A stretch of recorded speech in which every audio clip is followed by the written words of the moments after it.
ยานเป็นเบาเท่าข้างบ้านเบารุ่นเดียวกัน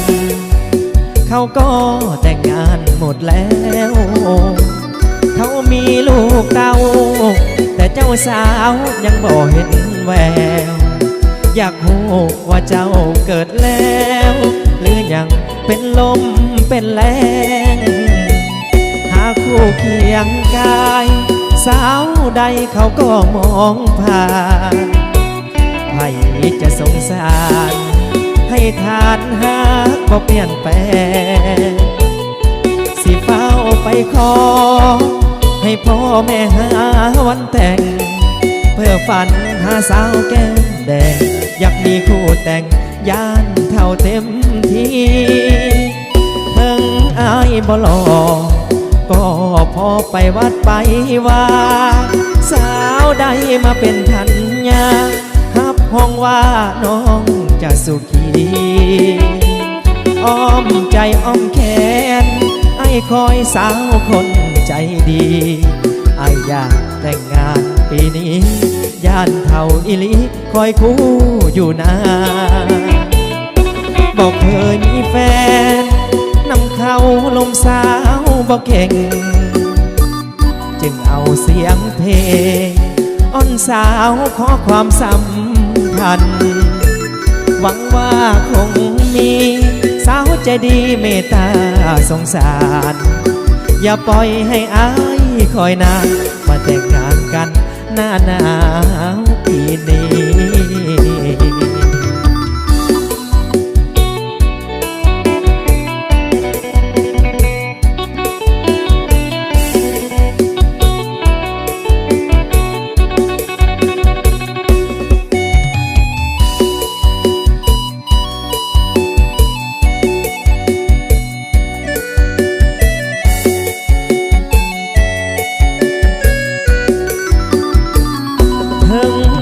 บ่หลอกก็พอไปวัดไปว่าสาวใดมาเป็นทัญญา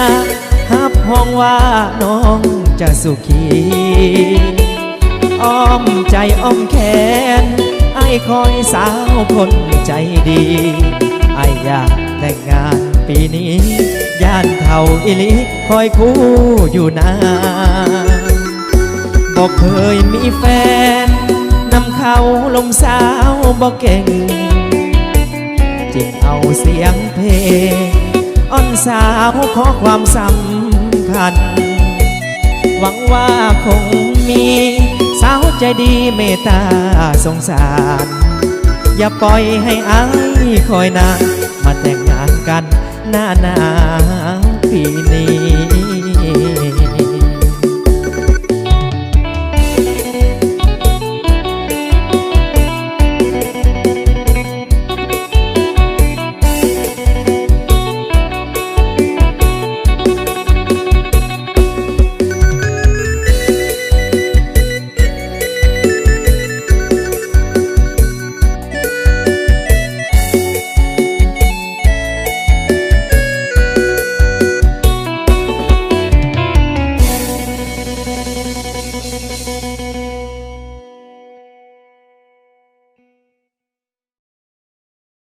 มวนซื่นมาดักแขกผู้เกียรติกำลังยกกำลังดื่มอยู่ปัจจุบันนี้ก็ได้เ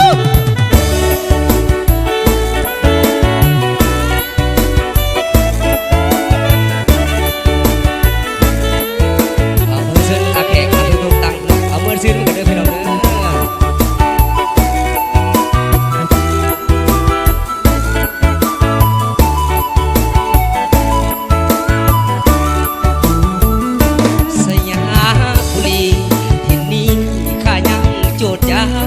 ยังบ่ลืมน้ำคำคนงามแถวบ้านนาโตนาลานาเราสาวเจ้าผู้งามแท้น้องบุญไอ้นี้จึงได้มาพบใจโจดจ่อหยุดหน้าที่สาวบ้านสีเมืองชื่อกระเดืองคนแก้วมีใสน้ำปุยน่าสิ่งจำได้คนใจสยามบุรีนุ่งมานำทุนเนื้ออุ่นอย่าเฝ้าในนี้ฝากหัวใจมาหา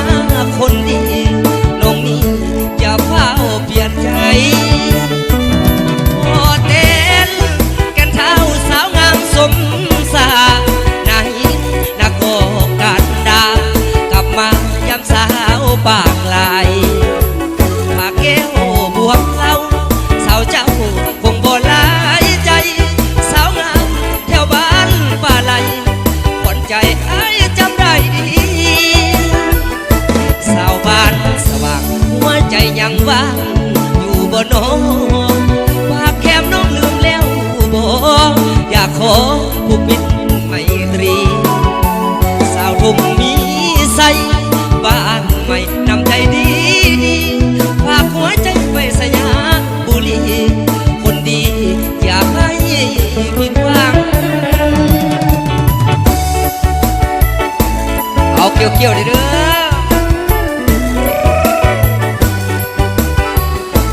อยิ้มเด้อแม่มันเด้อเอาเพลงนี้มาให้ทั้งอีเมแดงเด้อทั้งเจแดงเนาะ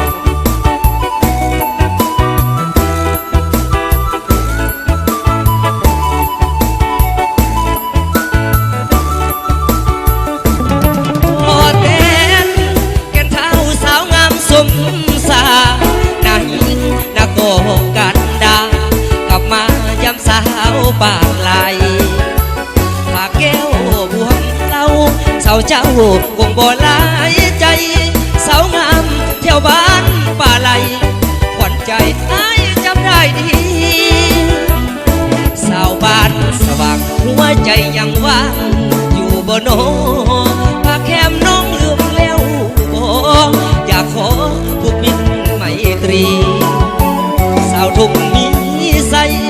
บ้านใหม่นำใจดีฝากหัวใจไปสยามบุรีคนดีอยากให้ผิดหวัง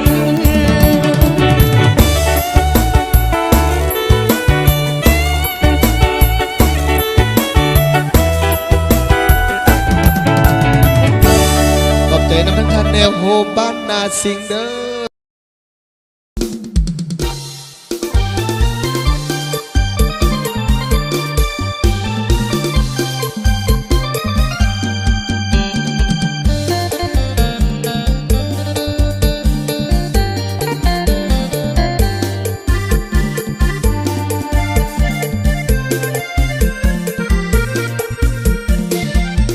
ลงหา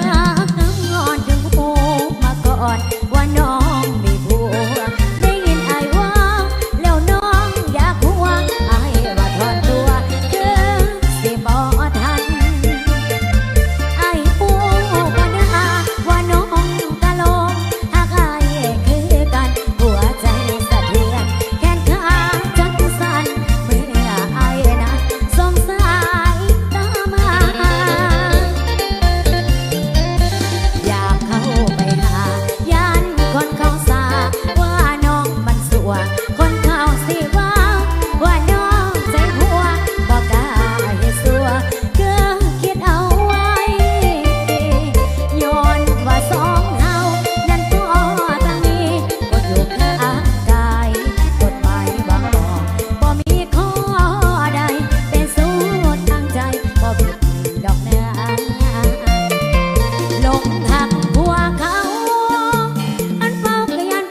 บ่พอ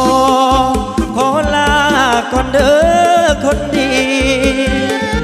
ขอให้โชคดี มีแฟนใหม่ตามสบายอายเฮ็ดดีมาคงบอกสนาหัวใจ เจ้าจริงไปหาคนใหม่ไปนั่งกินน้ำตา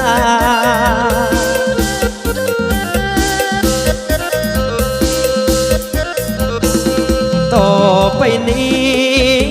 บ่มีภัยกีดขวางเจ้า อยากไปหาเขาเสินไปได้ทุกเวลาบ่ต้องหลบลี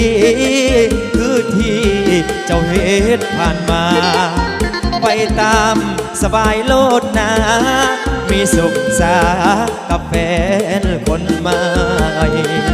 ความดีสร้างมาคงบ่มีค่าเท่าก้อย เจ้าจริงได้ลอยปล่อยหักให้เขาจนได้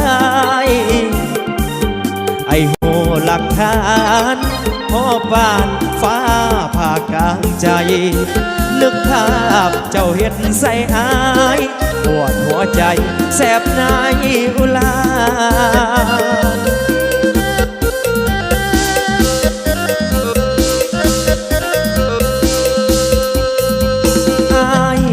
บ่พอขอลาก่อนเด้อคนดี ความผิดครั้งนี้ให้ขอแบบหักพาลังขอบใจคืนวันสองเท่านั้นร่วมกันสร้างสรรค์ทุกสิ่งที่อายหามามอบให้เจ้ากับเขาไปเลย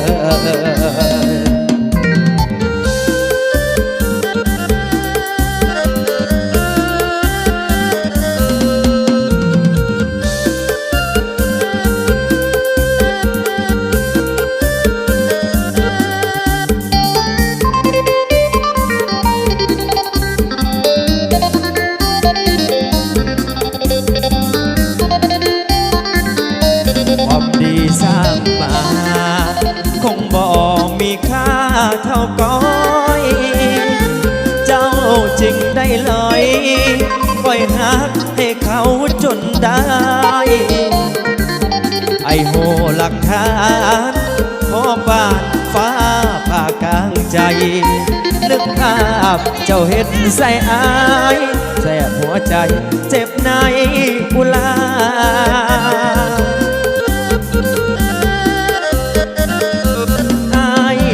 บ่พอขอลาก่อนเด้อคนดี ความผิดครั้งนี้ให้ขอแบกรับภาลังขอบใจคืนวันสองเฮานั้นร่วมกันสร้างสรรค์ทุกสิ่งที่อายหามามอบให้เจ้ากับเขาไปเลยขอบใจเด้อสำหรับมาลัยน้ำใจทั้งเหนื่อยเฮา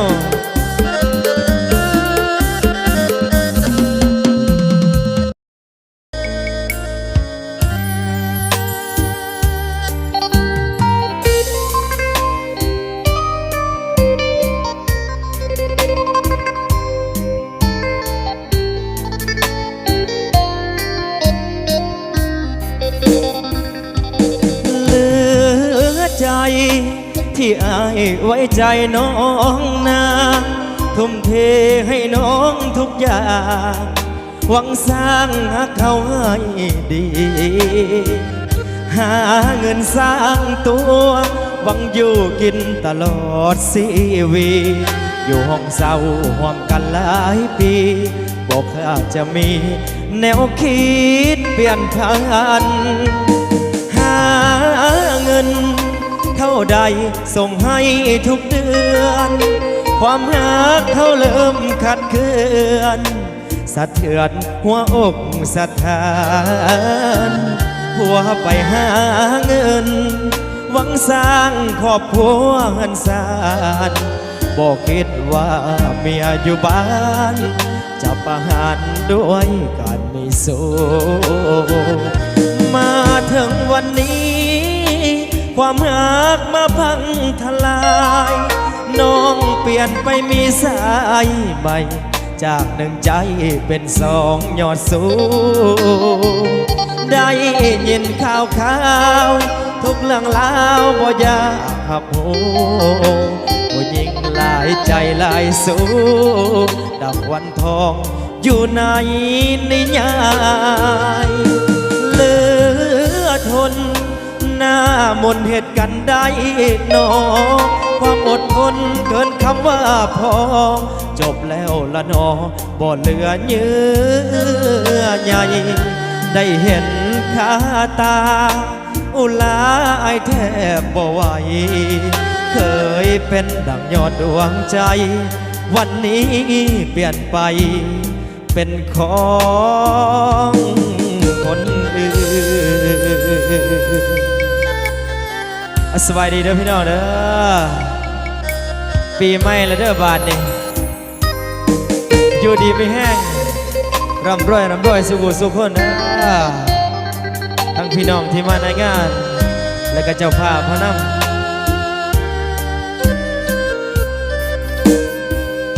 มาถึงวันนี้ความหักมาพังทลายน้องเปลี่ยนไปมีสายใหม่จากหนึ่งใจเป็นสองยอดสูงได้ยินข่าวทุกเรื่องราวบ่อยากหับหูผู้หญิงหลายใจหลายสูงดังวันทองอยู่ในนิยายเหลือทนหน้ามนเหตุกันได้หนอความอดทนเกินคำว่าพอจบแล้วละหนอบ่เหลือเยื่อใยได้เห็นคาตาอุลาไอแทบบ่ไหวเคยเป็นดังยอดดวงใจวันนี้เปลี่ยนไปเป็นของคนอื่น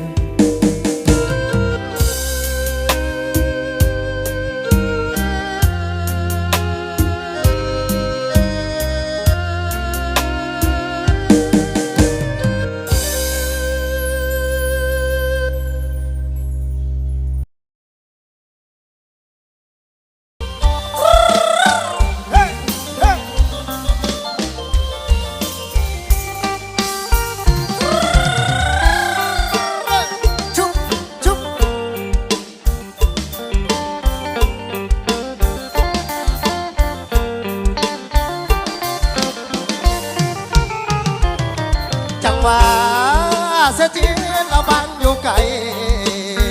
โอ้ยคำแพงเอ่ยอันเสียใจนั้นบ้านอยู่ห่างนะยั่วยั่วยั่วยั่วยั่วยั่วยั่วยั่ว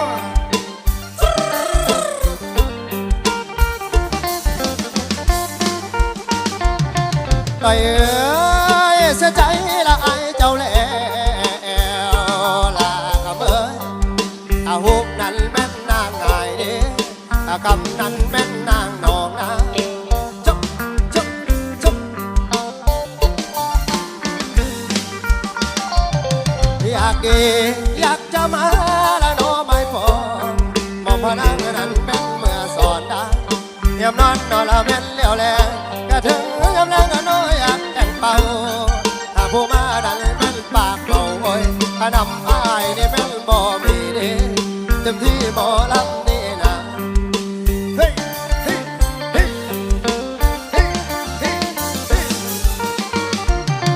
ปล่อยเอ้ยน้องนั่นคือจังลาลอยเอ้ยอยากมาจ้าละแม่อายบ่เด้ตาหวานยานละน้ออายนี่บ่สมน้องนั้นเป็นผู้งามเด้และใจใส่ลำนี่นะยั่วยั่วยั่วยั่วยั่วยั่วยั่วยั่วปล่อยเอ้ยไผอยู่ในมอมนองลาคำเอ้ยเมื่อหนึ่งไอ้ก็ย่างไปได้เดี๋ยวนี้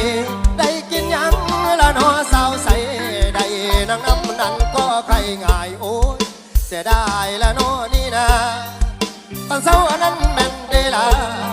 ใจกันนั้นคนละบ่อนได้นอนนอนนอนละแม่นบ่อนอนละอายก็นอนละแม่นบ่อนอายบ่มีมือนั้นได้ห่วมเดียวนี้ตาลีคนละงามอายนะบอกสุไ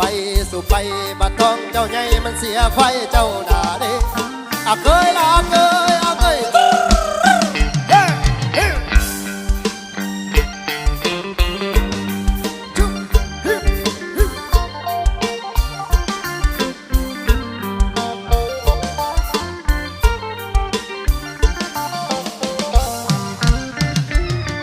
ตะวั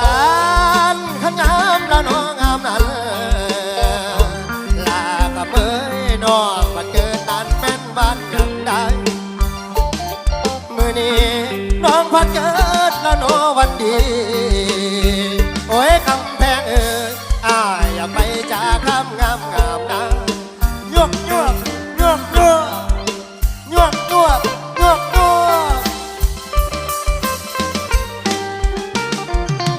ตะวันคันว่าเกิดละน้อวันจันทร์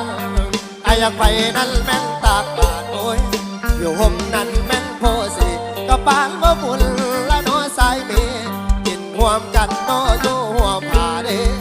ตาลีคนละงามอายนะสะแรบกินเขาบ่แสบมันเกิดหอดดองได้ดีอาเคยละอาเคย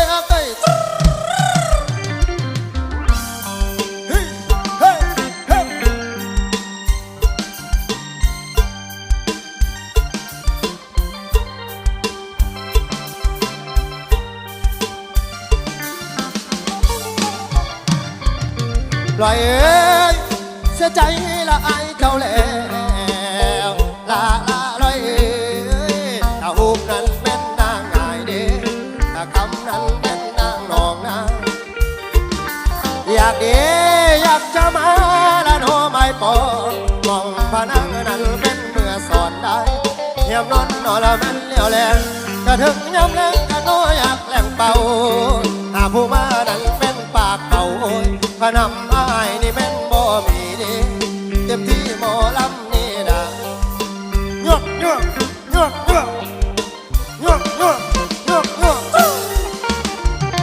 จังหวะพอแต่มาละโนถึงนี้โอ้ยคำแพงเอ้ยตั้งไว้คำอายขอลาก่อนเด้ตาหวานเจ้าก่อนละโนบาดไทยทางไอ้นั่นละเสียเต้าละน้องมีแฟนใหม่อย่าเสื่อเรื่องแฟนเก่าแฟนน้องทานลมก็ยังสิได้จมมาดีไอ้ลาลงแล้ว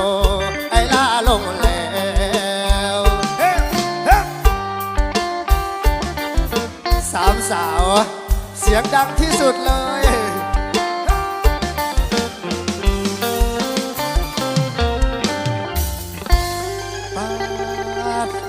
ขอบคุณหลายๆแล้วว่าน้ำใจเด้อ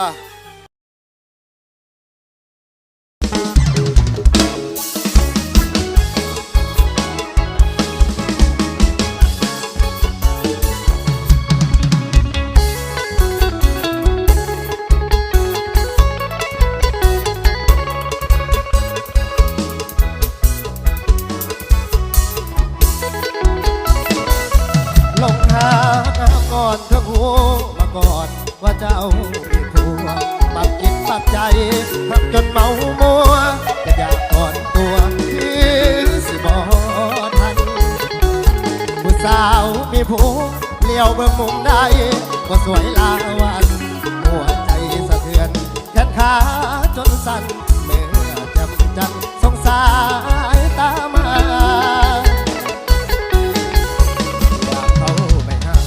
ย่านคนเขาด่าว่าเฮามันสูงย่านถือลูกปีนของผัวเป็นผัวบอกกล้าเห็นตัวคือเอาไว้หักบอกกล้าบอกได้แต่เก็บครั้งเอาไว้ภายในกฎหมายวางออกบ่มีข้อใดเป็นสู้ทางใจบอกดอกนาลงหักเมียเขาขันเว้ากระยานคนดังยินจำต้องกินก่อนความเหงาบัด ยามคือท้อคิดไว้ในใจยามผิดกับผู้อยากเข้าไปบอกได้แต่คิดซื่อๆนั่นโดบอกกาเสียงยานปีนต้นอยู่ขอบคุณหลายๆเด้อถ้าหากวันใดผัวเจ้าเปลี่ยนใจออกห่างจากดาให้คิดเห็นคนอยู่นอกสายตาสิกันอาสาเบิ่งแย้งโลกเต้าสวยเจ้าเห็นสร้างน้องเป็นแม่ห้างอายกะเสียวเรื่องอดีตอายบอกเคยเว้ายินดีห้ามเอาแม้นเจ้าเคยสบายดีเด้อพี่น้องทั้งสกลนครชมเฮ้เฮ้ผมก็เลยไหลไปเด้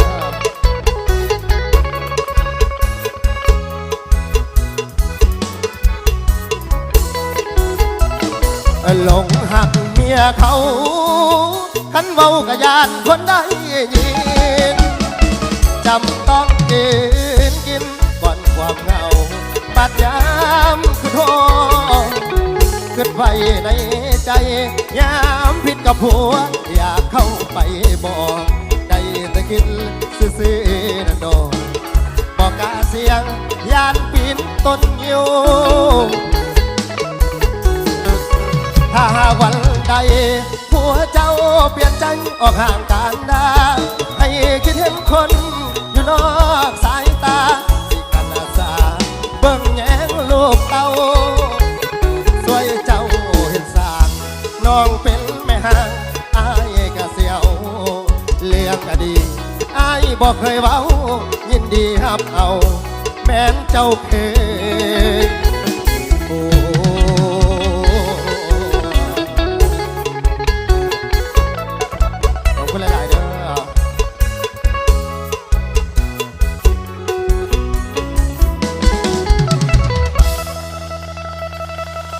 เสียงเนี่ยมา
ใจเด้ออย่าสุไปละเมออย่าสุไปคิดนำปล่อยมันไปตามกรรมตามบุพเพกำหนดไว้ให้มันหายอยู่ผู้เดียวผู้ใดใจสารนอคนเดียวให้เจ้าปล่อยเด้อเขาไป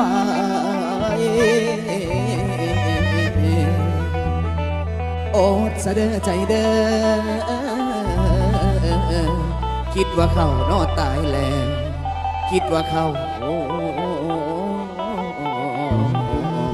นอตายแล้ว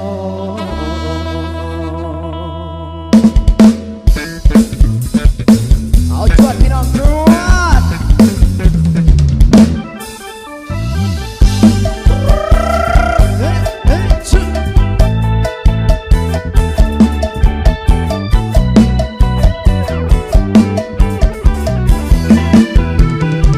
ลืมเขาเสียเธอใจลืมเขาเสียเธอใจอย่าเลยหักเขาอีกต่อไปเขานั้นก็หาเขายังทำลงได้ตัดใจต้องลืมเขาให้สิ้นเสียทีลืมเขาให้สิ้นจากใจลืมเขาให้สิ้นจากใจเก็บไว้มันหนักหัวใจแทบจะขาดให้เขาไปเสียทีสัตว์นี้ขอปล่อยเขาไปจนอะไรจนหัวใจแทบจะพังเป็นอย่างไรเป็นไปถอนเป็นอย่างไรเป็นไปถอนขออย่าวัดให้ใจมาวนเกิดเป็นคนเราต้องคิดใดอย่าได้นั่นละสิบอกควรจะไปเรื่อยๆตั้งใจให้มันคนมีหัวใจสิลองแล้วหาจริงมีกับคนทั่วไปบางคนข้างในมีทางหาจริง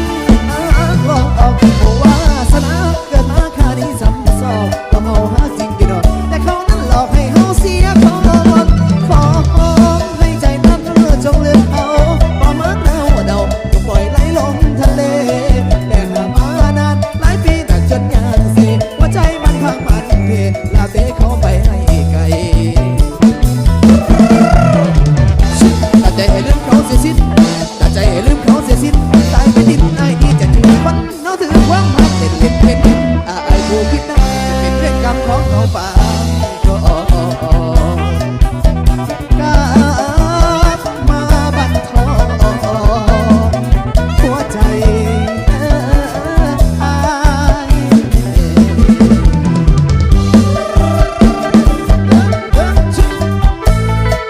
เอาเกี่ยวกันเลยพี่น้องเด้อเกี่ยวกันเลยเด้อ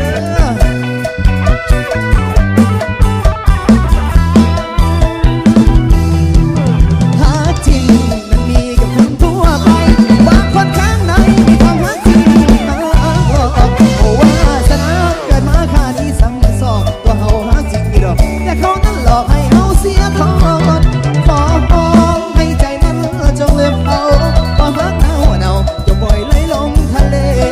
แต่กลับมานานหลายปีนักจนยากเสียหัวใจมันพังมันเพลาเบขอไปให้ไกลตัดใจให้ลืมเขาเสียสิ้นตัดใจให้ลืมเขาเสียสิ้นตายไปดินไอ้นี่จะเจอคนแล้วถึงความหักเล่นไอ้ผู้คิดได้จะเป็นเรื่องกรรมของเขาป่ากลับมาบั่นทอนหัวใจหาย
กับน้องเลยนะถ้าอายบ่มีปัญหาให้มาสวยดองไว้ไว้อวยพรให้เขาได้ลูกสาวและได้ลูกชายงานดองน้องเกิดเมื่อใดอายจงไปเป็นเคยแม่นาง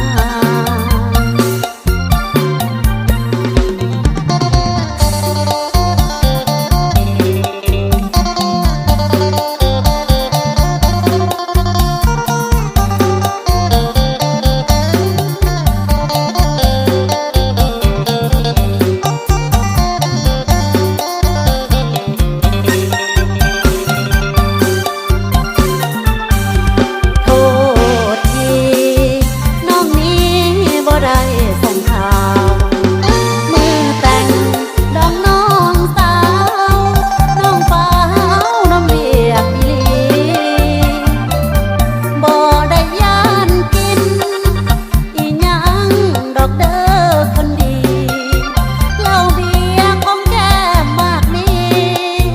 มาติดต้มอายสิกิน อย่ามาอวยใส่ให้กับน้องเลยนะถ้าอายบ่มีปัญหาให้มาสวยดองไว้ไว้อวยพรให้เขาได้ลูกสาวและได้ลูกชายงานดองน้องเกิดเมื่อใดอายจงไปเป็นเคยแม่นาง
ได้มาพบคนงาม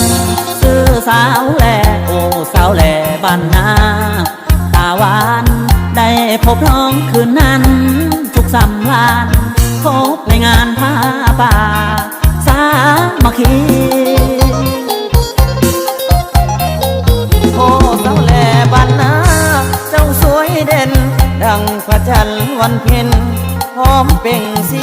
อายขอฝากหักน้องฝากไมตรีโปรดสงสารปานีและเห็นใจอายนี่จากบ้านนามาหาน้องหวังประคองความหาให้สดใสยันแต่น้องคนดีบ่เห็นใจคือตีว่ายากจนคนบ่มี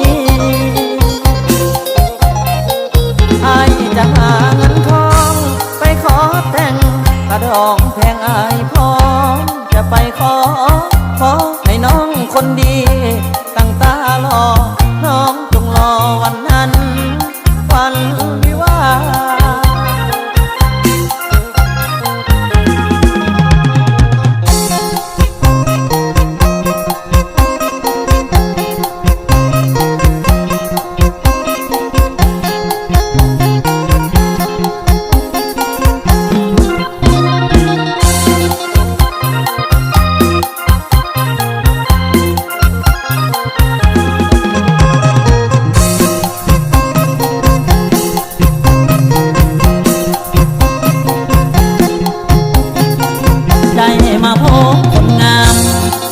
สาวแลโอ้สาวแลบ้านนาตาหวานได้พบน้องคืนนั้นทุกสำราญพบในงานผ้าป่าสามัคคีโอ้สาวแลบ้านนาเจ้าสวยเด่นดังพระจันทร์วันเพ็ญหอมเป่งสีอายขอฝากพักน้องฝากไมตรีโปรดสงสารปานีและเห็นใจให้นี่จากบ้านนามาหาน้องฟังประคองความหาให้สดใสยันแต่น้องคนดีบ่เห็นใจหรือตีว่ายากจนคนบ่มีไอ้จะหาเงินทองไปขอแต่งกระดองแพงอายพร้อมจะไปขอให้น้องคนดีตั้งตารอน้องจงรอวันนั้นวันวิวา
เอาที่สบายใจท่านสิไปน้ำเขาบอกว่ายังดอกเด้อจ้าฮักแฟตายถูกแรงสาวสิอดเอาดอกเด้อพี่ดอกเด้อพี่ถ้าเขาดีกว่าน้องคงขอร้องอายบ่ฟังโอ้ยนะโอ้ยนะเดชใจ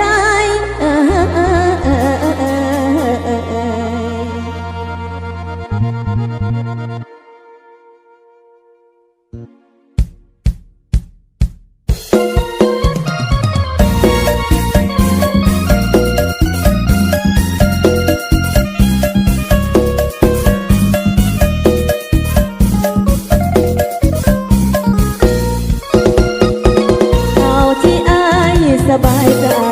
ถ้าอยากจะไปคงไม่มีใครเหนี่ยวรั้งน้องไม่มีสิทธิ์ที่จะคิดกระทำเมื่อมีความหวังข้างหน้าถ้าดีก็ไปเหตุที่นำจนหมดคำสิว่ายังมีเขาดีกว่านี้อีกใช่ไหมเอาโลดอายเอาที่สบายใจไปสายมาเขาหลายก็ไปโลดดีด้วยกันมันทรมานบ่มีความหวานบ่มีความสุขเป็นทุกทางปีน้องยอมหลีกทางเปิดใจให้อายเต็มที่แต่ยังจำสิ่งดีๆที่เคยมีต่อกันมานานบ่ต้องยานน้องขวางทางดอกนาบ่ต้องยานน้องขวางทางดอกนาถ้าคิดว่าไปแล้วดีก็เนี่ยทางน้องก็สนใจว่าจะให้คนอยู่เป็นทุกข์ได้มีความสุขบ่ว่าเลยทางน้องเลือกเอาคนที่อายสบายใจชีวิตละไว้ยังพอมีเวลาจิตของใครตามใจเลือกให้มีว่าหากเขาทอดทิ้งน้องยังรออยู่นะพี่จ๋าที่หวังให้กลับมาน้องคอยได้เป็นญาติ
พระธาตุเป็นยาทา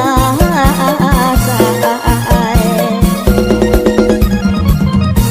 หัวใจละนางเบิดคำบอกโอ้หัวใจละนางเบิดคำเว้าถ้าอายเห็นเขาสิดีคะแนนสิดีคะแนนสิดีคะแนนตั้งหักตั้งแค่แต่หามอายบ่ได้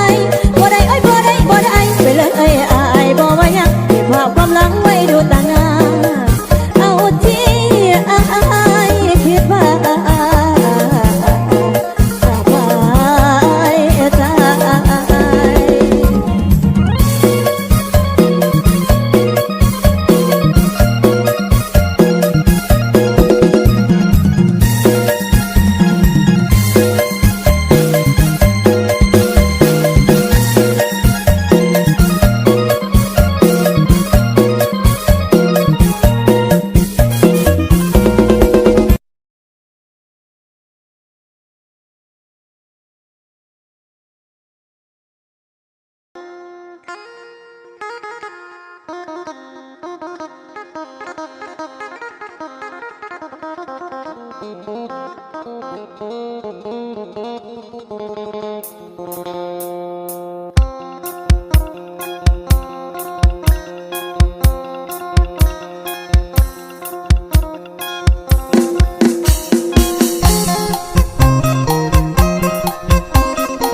ใจ พบน้องคืนนั้นทุกสำราญพบในงานผ้าป่าสามัคคีโอ้สาวแหล่บ้านนาเจ้าสวยเด่นดังพระจันทร์วันเพ็ญพร้อมเป่งสีอายขอฝากพักน้องฝากไมตรีโปรดสงสารปานีและเห็นใจ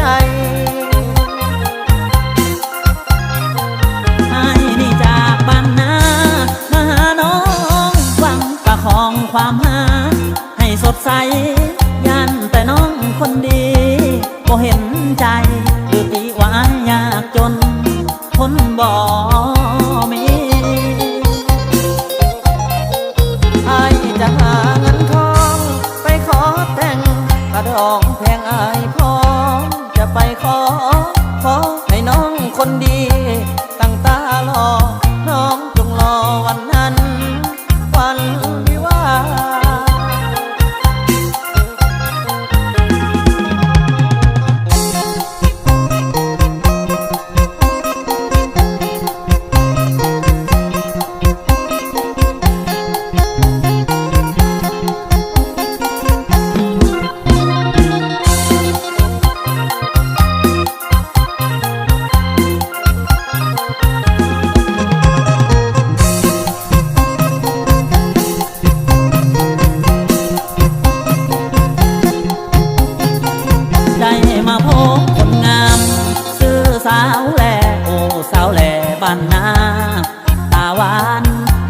พบน้องคืนนั้น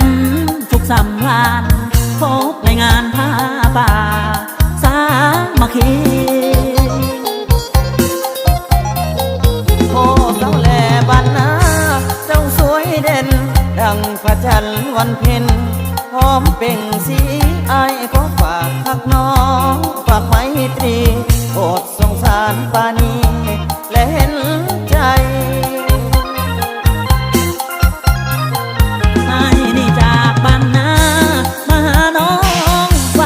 ของความหาให้สดใสยันแต่น้องคนดีบ่เห็นใจหรือตีว่ายากจนคนบ่มีอายจะหาเงินทองไปขอแต่งกระดองแพงอายพร้อมจะไปขอให้น้องคนดีตั้งตารอน้องจงรอวันนั้นวันวิวา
สบายใจหันสิไปน้ำเขาบอกว่ายังดอกเด้อจ้าหักแฟตายถูกแรงสาวสิอดเอาดอกเด้อพี่ดอกเด้อพี่ถ้าเขาดีกว่าน้องคงขอร้องอายบ่ฟังโอ้ยน้องโอ้ยนาเดชาย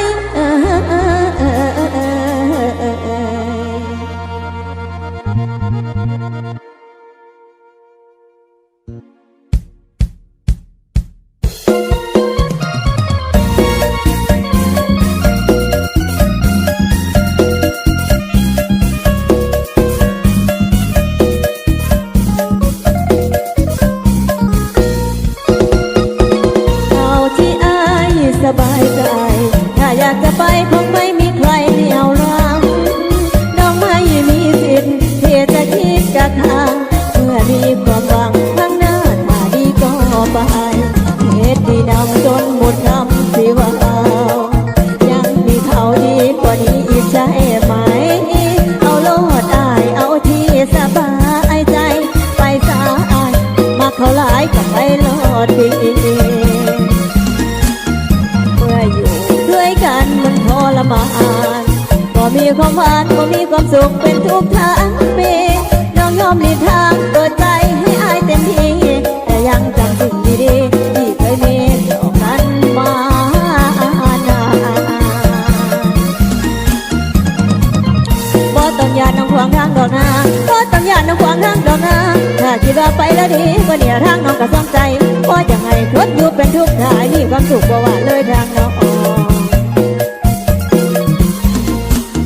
เลือกเอาคนที่อายสบายใจ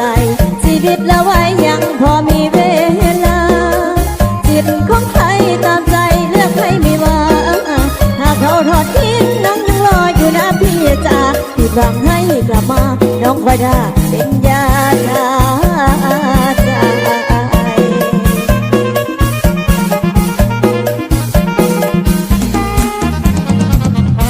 หัวใจละนั่งเบิดคำเบา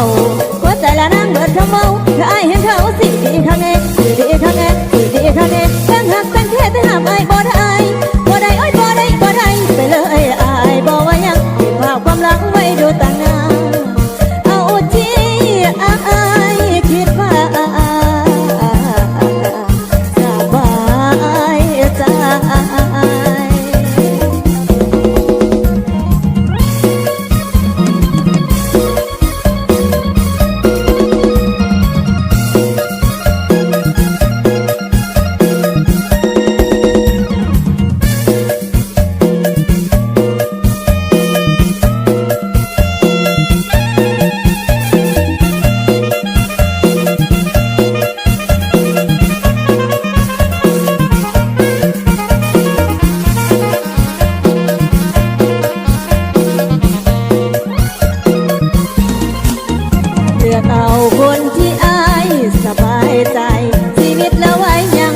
วใจ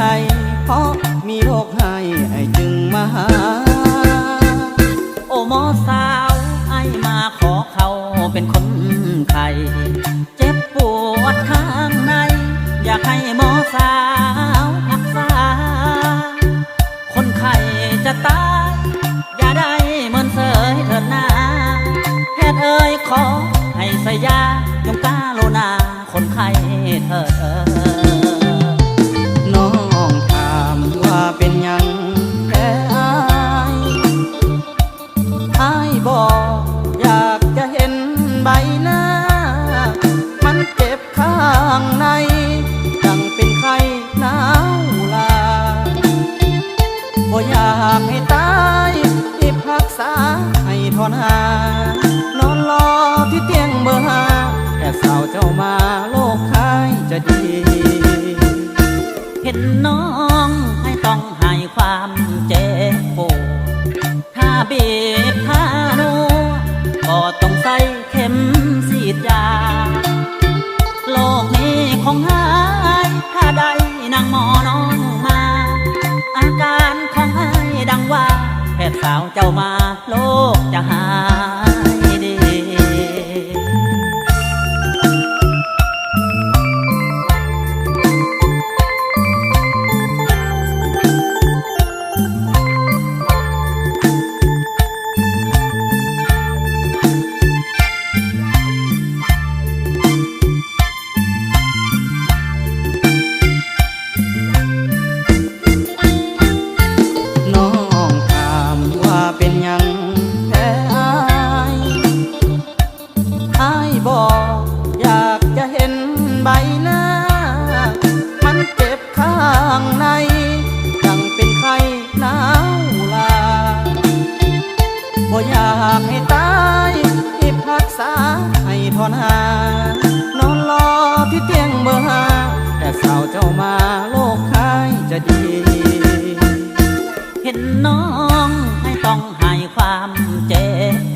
ผิดหวังแต่แล้วมากลายเป็นสัง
ยมาใหม่อายบ่เสียใจบ่เน่งบ่นายคนดีคนอื่นเขาว่านินทาว่าน้องบ่ดีส่วนอายซื้อเถิดคนดีตลอดชาตินี้ให้เรื่องน้องบ่รู้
น้องมีสายอื่น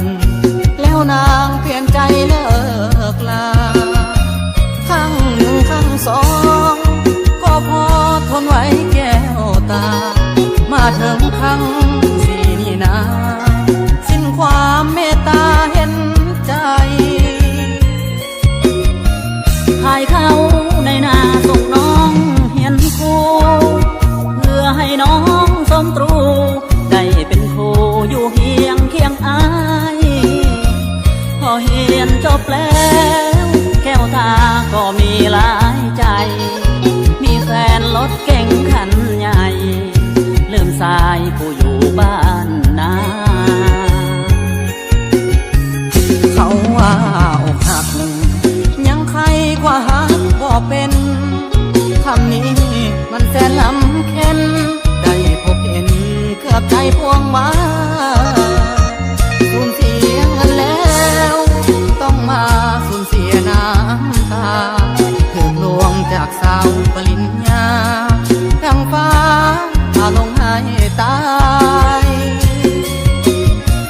อวยพรสาวคู่อยู่ดีเถิดนากับหนุ่มรถเก๋งน้ำตาให้บ่าวสาวนาขอลาน้องไปบุญอ้ายมันน้อยจนบ่สมสามวัยอกหักครั้งนี้วันไหวหากน้องเต็มใจบ่สมสาว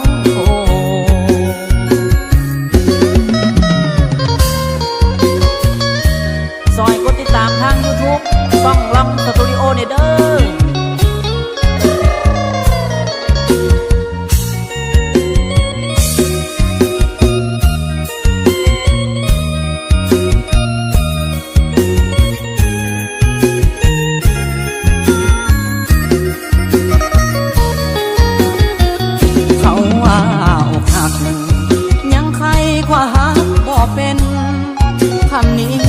มันแสนลำเค็นได้พบเห็นเกือบใจพวงมาสูญเสียเงินแล้วต้องมาสูญเสียน้ำตาถูกลวงจากสาวปริญญาดังฟ้าพาลงให้ตายอวยพรสาวคู่อยู่ดีเถิดนากับหนุ่มรถเก๋งน้ำตาให้บ่าวสาวนาขอลาน้องไปบุญอ้ายมันน้อยจนบ่สมสามวัยอกหักครั้งนี้วันไหวหากน้องเต็มใจบ่สมสาว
บ้านนา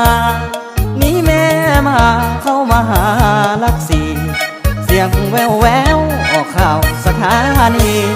สาวลักสีมีสื่อแสงดาวพ่อแม่คอยจดหมายน้อยกะบ่มีหูดีว่าเจ้านี้นำบ่าวหัวใจอายมันปวดเจ้านี่น้ำเบาขาวกะบ่เห็นป่านนี้น้อสิมาพ่อมาตัวจึงมาตัวสาวขี้ค้านนอนเว้นอยู่บ้านนาเคยกินจามเอ็นปัดนี้เป็นสาวห้องเบอร์สี่น้องแสงดาวเจ้าอย่าลืมแฟนเก่าไผสิเว้าไผสิว่าบ่ดีไอ้ยังหานักหน่วงเต็มทีฮักทีคือสิขาดใจตาย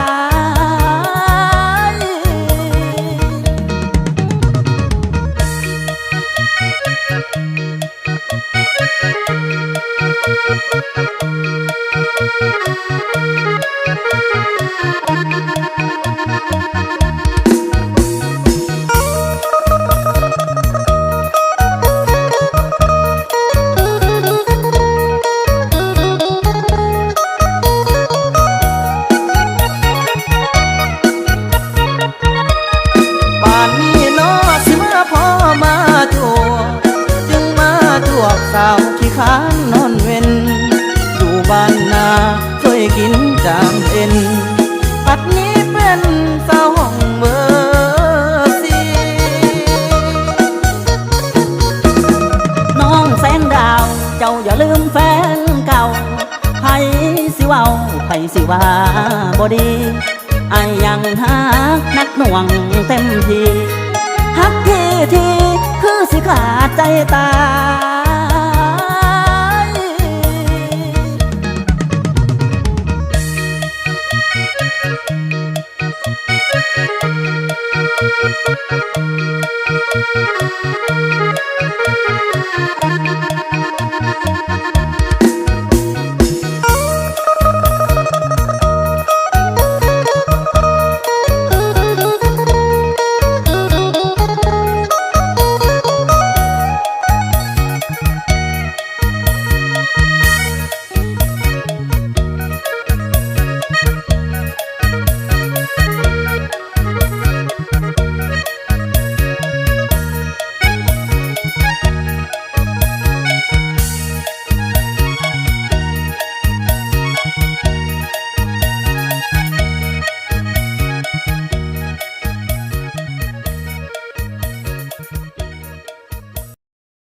ยจากช่วงนี้ไปเรื่อย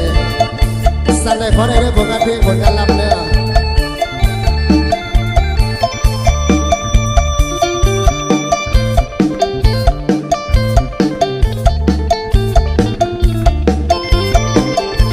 สาวงามสมสาได้มาเห็นแล้วเป็นจริงว่าสมงามหมดทุกสิ่งสมเป็นยอดหญิงสวยจริงทุกอย่างคอยถามคนงามบอกอายเดินห่างมีแฟนหรือยังอ้างว้างขอให้นางบอกอายตามตรงทั้งหาทั้งห่วงพุ่มพวงสาวบ้านบนผาถ้าได้น้องมาเด็บทางไอ้จ้าบอกว่าไอ้ตื่นพะวงอายจะหักดีจะบอกเกี่ยวยิ่งใดให้ลงถ้าหากแน่นอนอย่างมันคงจะเสียจะตรงก็สาวคนพาได้ยินบ่น้องเสียงไอ้ห้องเป็นเพลงของส่งด้วยฮักด้วยความลุ่มหลงถึงหอมเพลงส่งบอกว่าน้องนางเพียงเท่านี้ไอ้ขอให้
เจ้าสิเปลี่ยนใจแต่แล้วเป็นไปได้ก็น้องสามไปเป็นได้ลงจากกันน้องนั้นยังให้สัญญาบอกว่าบ่ลืมดอกนามาน้องกลับมาน้องมีแฟนใหม่คิดเห็นบ่นะก่อนจากลาเว้ากันจังใดโอ้น้องสั่งมาเหยียบใจของอายแค่น้องคนดีจบกันเท่านี้พอเสียทีกับหักหลอกลวงต่อไปอายสิบ่ห่วงเจ้าห่วงกับเขาการงานขอให้หักเจ้ากับเขาเป็นสุขนากระโพดเป็นได้น้อลาสาวแก้มกระเบาเจ้าเลี้ยงสันยา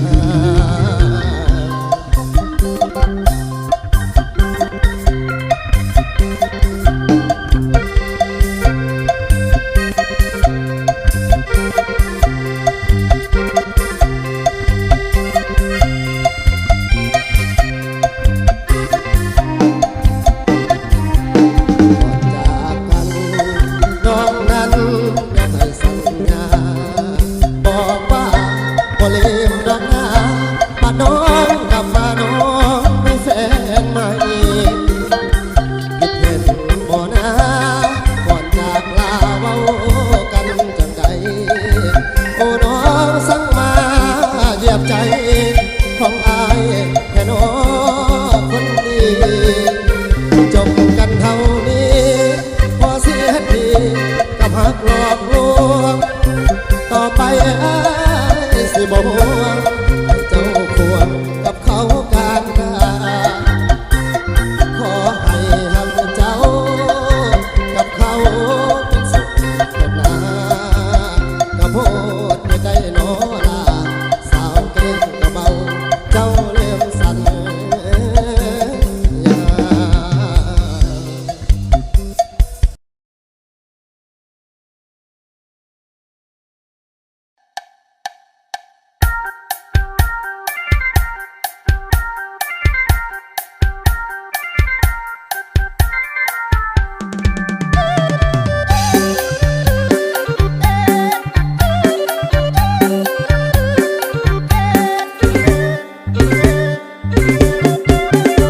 ผู้สาวดากี้คนดีอายหูใจลืมไอ้หนุ่มคันไทยนี่ไปอยู่เมืองกรุงลืมป้าลืมลุงไปอยู่กรุงเมืองวิไลลืมคนที่หูใจเจ้าจากไปบ่มาเจ็บซ้ำอุลาหูพันตาจากไปน้องนั้นสั่งหดให้ลืมไอ้ได้ลงคอแม่นวลละอออายยังรอคอยนางอย่าไปหลงลืมทางลืมบันเกิดเถิดเจ็บซ้ำซ้ำใจน้องจากไปไกลถิ่นเขาคงได้กินเคยแดงไปแล้วบ่เหลือลาคีบ่มีวี่แววคงสิ้นไปแล้วโอ้แม่สาวบ้านนา อย่าลงว่าจะสาวบ้านนาถือเขาลวงไอ้นี่สุด ถึงห่วงถือเขาลวงหลอกไปเจ็บซ้ำในใจเขาทำได้ลงคอโอ้แม่นวลละอ้ออายนี่รอน้องมา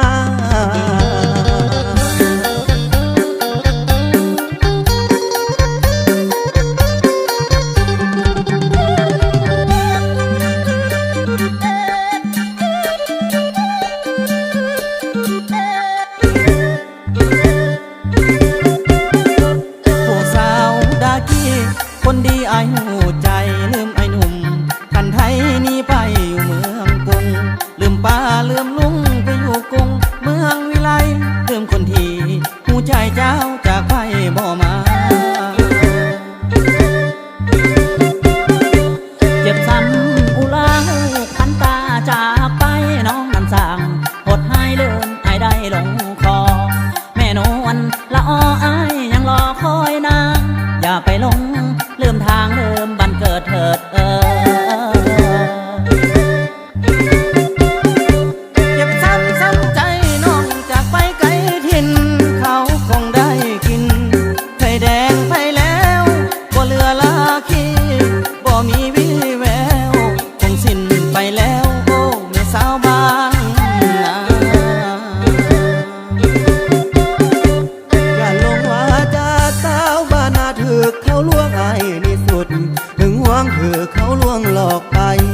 เก็บซ้ำในใจเขาทำได้ลงคอโอ้แม่นวลละอ้ออายนี่รอน้องมา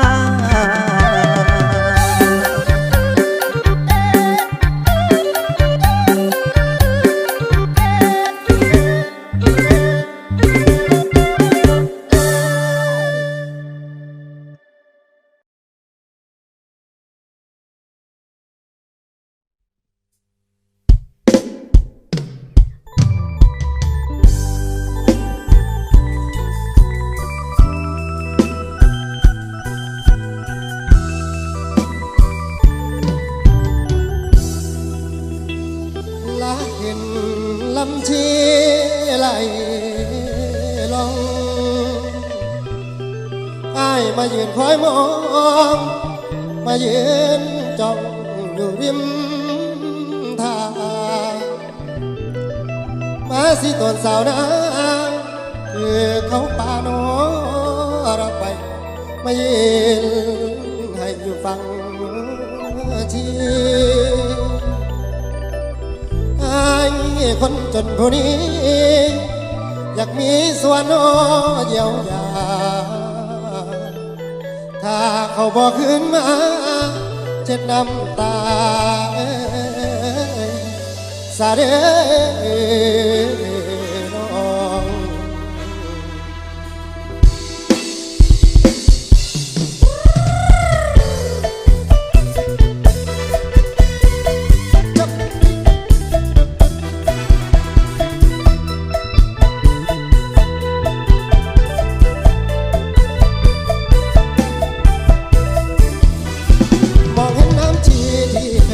ความหลังที่โทษความเดิมเมื่อครั้งที่เขามานั่งมีเธอเขาพลังเขาพร้อมฝากรักเพียงเคยเจอหัวใจพร่ำเธอเป็นเธอที่เคยเล่าแต่มาวันนี้ที่เขาไปไม่กลับเขาลาไปแล้วเรียบดังสายน้ำจีหัวใจลอยลงจะย้อนคืนคงไม่มีน้ำหลับน้ำชีได้ไปไม่มี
ใจ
น้องสู้ทุกทาง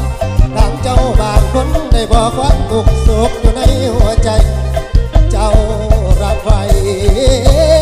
พี่ชายพร้อม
โทร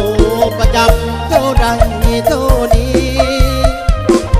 มือถือเครื่องนี้โทรดีบ่เลือกสัญญาณโทรตามหอดห้องการเริ่มบอกจากบ้านก็ดังทันทียันผัวนี้เที่ยวพาสาวก็ปืนบ่ดีหักแท้จากใจผัวนี้เสื้อเถิดคนนี้ก็ได้น้องใจยามเห็นงานทุกวันน้องโซเบอร์ใสเสียงเขาดังขึ้นยามใดมือถือของอายต้องเป็นเบอร์เมียปิดเครื่องเฮ็ดงานกลับมาบ้านน้องอารมณ์เสียมาว่านอกใจลูกเมียน้องอารมณ์เสียแบบนี้ทุกวัน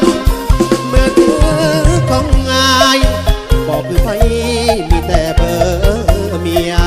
หักซาน้องก็อารมณ์เสียโทษว่าเมียค่อยมักค่อยหลายขอโทษเด้อมึงบ่สะดวกต้องขออภัยมืออื่นสิเปลี่ยนเครื่องใหม่เครื่องนี้บ่ใส่มีแต่เบอร์เมีย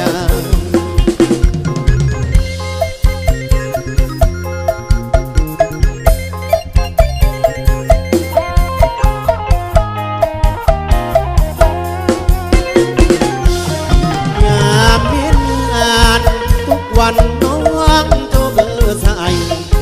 เสียงเธอดังขึ้นยามใดมือถือของอายต้องเป็นเบอร์เมียปิดเครื่องเฮ็ดงานกลับมาบ้านน้องอารมณ์เสียมาว่านอกใจลูกเมีย